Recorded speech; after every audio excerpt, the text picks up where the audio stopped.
এই যে আবার আবার আবার শুরু হইলো অকাম। এটা অকাম না।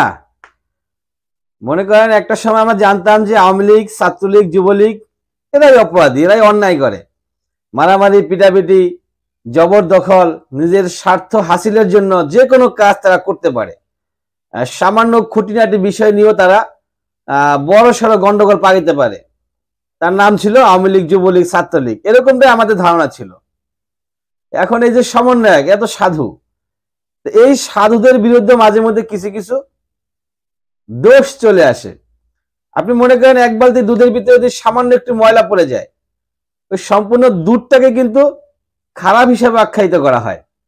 তো একইভাবে আপনাদের ভিতরে সমন্বয়ক যারা আছেন, তাদের যদি দুই একজন সমন্বয়ক খারাপ থাকে, এটার জন্য কিন্তু সম্পূর্ণ সমন্বয়কদের উপরে দোষ চলে আসে। এর আগে আমরা দেখছি অনেক সমন্বয়কে পানিশমেন্ট করা হয় কেন্দ্রীয় পর্যায় থেকে, তাদেরকে বহিষ্কার করা হয়। তো এইভাবে করতে হবে, এটা অবশ্যই এটা করতে হবে, আদারওয়াইজ কিন্তু এর একটা এফেক্ট চলে আসবে সমগ্র সমন্বয়কদের উপরে। আমি কথা বলছি চট্টগ্রামের। চট্টগ্রাম প্রিমিয়ার বিশ্ববিদ্যালয়ের এক শিক্ষার্থীকে পিটিয়ে তোপের মুখে পড়েন প্রান্ত বড়ুয়া নামের এক সমন্বয়ক।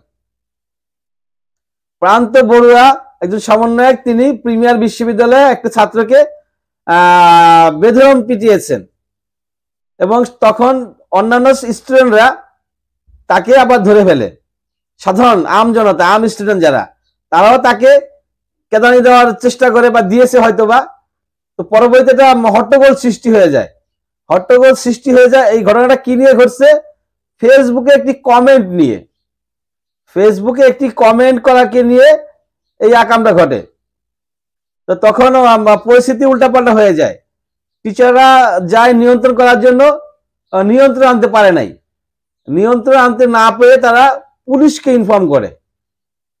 পুলিশকে ইনফর্ম করলে পরবর্তীতে পুলিশ আইসা তাদেরকে উদ্ধার করে। তাদেরকে বলতে ওই যে প্রান্ত বড়ুয়াকে উদ্ধার করে। ঘটনাটা কখন ঘটে? 30 তারিখ, পরশু দিনের ঘটনা।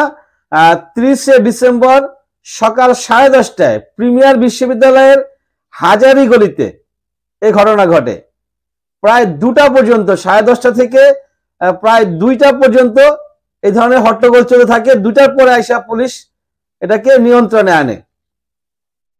এখন এই যদি হয় সমন্বয়কদের কেরামতি, তাহলে তো ভবিষ্যৎ ভালো হবে না। এই ধরনের যত সমন্বয়ক থাকবে, সমন্বয়কদেরকে বহিষ্কার করতে হবে। আমরা দেখি সমন্বয়কদের মাধ্যমে অনেক ভালো ভালো কাজ হয়েছে বাংলাদেশে, এবং আমরা আশা করব সুদূর ভবিষ্যতে আরো ভালো ভালো কাজ সমন্বয়করা করবে। তবে এই ধরনের যে দুষ্কৃতিকারী সমন্বয়ক আছে, এই ধরনের যারা উচ্ছৃঙ্খল সমন্বয়ক আছে, অবশ্যই এদেরকে বহিষ্কার করতে হবে। তাহলেই আমরা আশা করব ভবিষ্যৎ সমন্বয়করা সুন্দরভাবে, সুশৃঙ্খলভাবে, সুষ্ঠুভাবে রাষ্ট্রকে পরিচালনা করবে।